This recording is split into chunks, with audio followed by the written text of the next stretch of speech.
السلام علیکم دوستو، آج ہم آپ کے لیے لے کر آئے ہیں سلطان صلاح الدین ایوبی اور رینولڈ بادشاہ کا واقعہ۔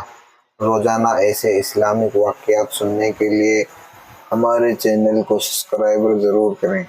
ایک دفعہ سلطان صلاح الدین ایوبی کو جاسوسوں نے خبر دی کہ سلطان معظم رینولڈ بادشاہ کے قبضے میں ایک ایسا مسلمان قبیلہ ہے جس میں جو بھی سپاہی شہید ہو تو رینولڈ بادشاہ کے حکم کے مطابق شہیدوں کو دفن نہیں کرنے دیتے ہیں بلکہ اسے جلا دیتے ہیں کہ اگر تم کو اس قبیلے میں رہنا ہے تو تمہارے ہمارے روایات کے مطابق چلنا ہوگا۔ یہ سن کر سلطان بڑے پریشان ہوئے، کیونکہ اس سے پہلے سلطان صلاح الدین ایوبی رینولڈ بادشاہ کے ساتھ معاہدہ کر چکے تھے، جس کے مطابق بادشاہ اور سلطان معظم آپس میں جنگ نہیں کر سکتے تھے۔ جب سلطان نے اس قبیلے کے بارے میں مزید پوچھا کہ اس قبیلے کا سردار بادشاہ کے سامنے اپنی حقوق کی بات نہیں کرتا، تو سپاہی نے کہا، حضور، ہماری خبر کے مطابق اس قبیلے کا سردار رینولڈ بادشاہ کے بیعت کرتا ہے اور وہ ہر بات اسی کی مانتا ہے۔ وہ کہنے کو مسلمان ہے، لیکن وہ پیروی غیر مسلم بادشاہ رینولڈ کی کرتا ہے۔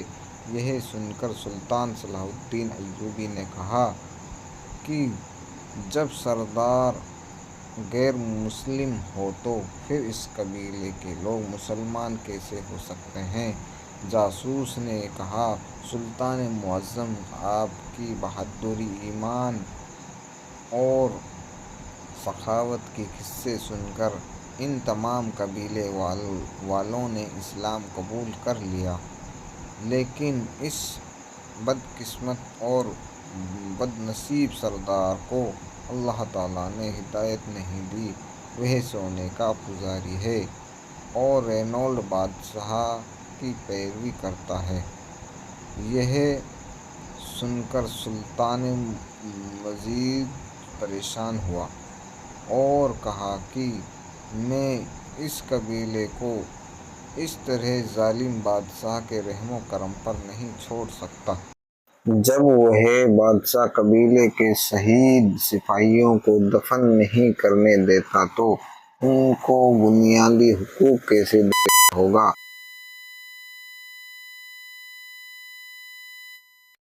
قبیلے کے رہنے والوں کا رہن سہن کیا ہوگا؟ سلطان صلاح الدین ایوبی نے رینولڈ بادشاہ کو ایک خط لکھا، جس میں سلطان معظم نے فرمایا، بے شک تمہارے اور میرے درمیان صلح کا معاہدہ ہو چکا ہے، لیکن مجھے خبر ملی ہے کہ یہ قبیلہ جس کے لوگ مسلمان ہیں، لیکن اس کا سردار تمہاری پیروی کرتا ہے اور وہ لالچی انسان، سونے کا پجاری ہے اور ہر بات تمہاری مانتا ہے، اور یہ لالچ تم نے اس سردار کو دے کر اپنی باربریت ابھی تک اس قبیلے پر جاری رکھی ہوئی ہے، اور میری معلومات کے مطابق اس قبیلے کے شہید سپاہیوں کو تمہارے سپاہی دفن بھی نہیں کرنے دیتے بلکہ جلا دیتے ہیں۔ اگر تم نے یہ کام آج کے بعد نہیں روکا تو میں بھی بھول جاؤں گا کہ تمہارے اور میرے درمیان کوئی معاہدہ بھی ہوا تھا۔ جب یہ خط رینولڈ بادشاہ نے پڑھا تو اسی وقت اپنا قاصد سلطان صلاح الدین ایوبی کے پاس بھیجا اور کہا، ہمارے بادشاہ نے آپ کو دعوت دی ہے اور کہا ہے کہ آپ آج رات کا کھانا میرے پاس کھائیں اور اس قبیلے کے بارے میں بیٹھ کر صبر تحمل سے بات کریں گے۔ پہلے تو سلطان صلاح الدین ایوبی غصے سے لال ہو گیا کہ میں کیسے اس بدبخت بادشاہ کے ساتھ بیٹھ کر کھانا کھا سکتا ہوں جو اسلام کا سب سے بڑا دشمن ہے پھر تھوڑی دیر سوچنے کے بعد سلطان نے کہا کہ یہاں بات مظلوم اور غریبوں کی ہے، اور اگر میں نے نہ کیا تو اس معاہدے کی آڑ میں وہ ظالم بادشاہ اس قبیلے والوں پر اسی طرح ظلم کرتا رہے گا۔ سلطان نے اس قاصد کو کہا کہ آج رات میں کھانے کے لیے رینولڈ بادشاہ کے محل میں ضرور تشریف لاؤں گا۔ ادھر رینولڈ بادشاہ نے بڑے بڑے کھانوں کا انتظام کروایا، اور جب شام کا وقت ہوا تو سلطان اپنے 2 سپاہیوں کے ساتھ محل پہنچے۔ رینولڈ بادشاہ نے کہا، سلطان معظم، سب سے پہلے آپ کھانا کھا لیں، اس کے بعد اس قبیلے کے بارے میں بات کریں گے۔ رینولڈ بادشاہ سلطان صلاح الدین ایوبی کے سامنے بیٹھ گیا۔ سلطان سمجھ چکا تھا کہ اگر بات صرف قبیلے کی ہوتی تو رینولڈ مجھے خط کے ذریعے بھی پیغام دے سکتا تھا، لیکن دعوت پر بلانا اس کی کوئی نہ کوئی چال ہے۔ ادھر رینولڈ بادشاہ نے سلطانی معظم کے لیے ایک منصوبہ تیار کر رکھا تھا۔ جیسے ہی انہوں نے کھانا سلطان کے سامنے رکھا تو کھانے کو دیکھ کر سلطان نے کہا، یہ کھانا میرے سامنے سے ہٹا دو، کیونکہ یہ گوشت کسی حلال جانور کا نہیں بلکہ کتے کا گوشت پکا ہوا ہے۔ یہ سن کر رینولڈ بادشاہ نے کہا، سلطان معظم، شاید آپ کو کوئی غلط فہمی ہوئی ہے۔ سلطان نے بادشاہ کی بات کو کاٹتے ہوئے پوچھا، یہ لڑکی کون ہے اور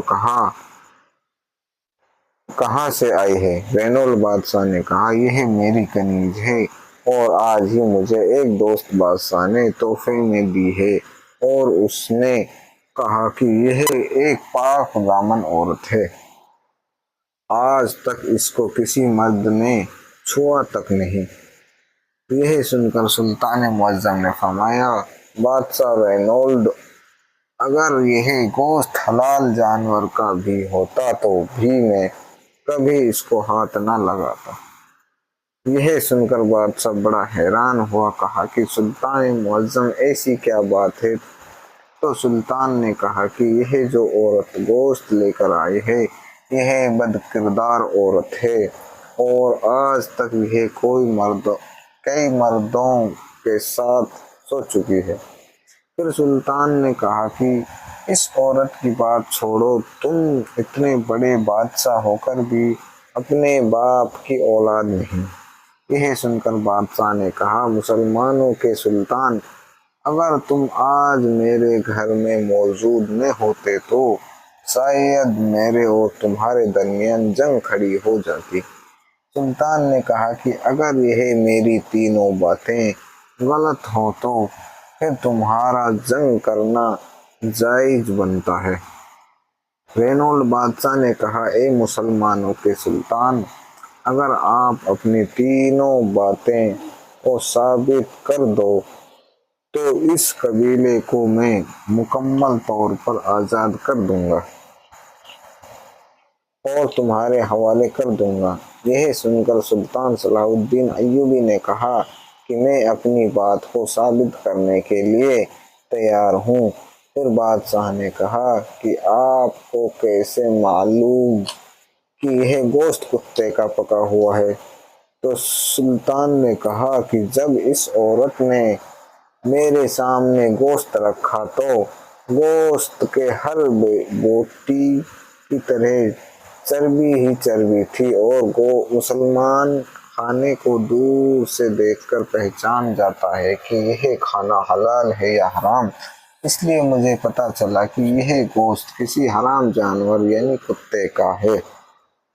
اور دوسری بات یہ ہے، عورت میرے پاس کھانا لے کر آ رہی تھی تو اس کی نظروں اور اس کے چلنے کے انداز سے ہی مجھے پتہ چل گیا کہ یہ لڑکی بدکار ہے، اور پھر بادشاہ نے کہا میری تیسرا سوال یہ ہے کہ آپ کو کیسے معلوم کہ میں اپنے باپ کی اولاد نہیں؟ تو سلطان نے کہا کہ جو شخص اپنے مہمان کو کتے کا گوشت یہ کہہ کر عورت کے ہاتھوں کھلا سکتا ہے وہ اپنے باپ کی اولاد کیسے ہو سکتا ہے؟ یہ سن کر بادشاہ رینولڈ بڑا شرمندہ ہوا، کیونکہ سلطان کی تینوں باتیں درست تھیں۔ پھر بادشاہ نے اس بات کا اقرار کیا کہ میں نے آپ کو ایمان چیک کرنے کے لیے کتے کا گوشت بنوایا تھا کہ کیا آپ پہچان بھی سکتے ہیں کہ یہ حرام ہے یا حلال؟ اور میں نے اس لیے اس بدکار عورت کے بارے میں جھوٹ بولا کہ یہ کنیز پاک دامن عورت ہے، تاکہ مجھے پتہ چل سکے کہ ایک بد کردار عورت کے ہاتھوں ایک عظیم سلطان کھانا کھاتا ہے یا نہیں۔ رینولڈ بادشاہ بڑا ہی شرمندہ ہوا اور اپنے وعدے کے مطابق وہ قبیلہ آزاد کر دیا، اور سلطان نے اس قبیلے سے ہجرت کروا کر اپنی سلطنت میں جگہ دے دی، اور کہتے ہیں کہ اس قبیلے کے سردار کو سلطان نے قید کروا کر ایک نیا سردار مقرر کروایا، اور آنے والے وقت میں یہ قبیلہ سلطان کا بہت بڑا ساتھی بن گیا، اور وہ واحد قبیلہ تھا جو تاریخ میں بغیر کسی جنگ یا مذاکرات کے بنا پر حاصل کیا گیا۔ دوستوں، سلطان صلاح الدین ایوبی کا یہ کارنامہ آپ کو کیسا لگا ہمیں کمنٹ میں ضرور بتائیے۔ السلام علیکم۔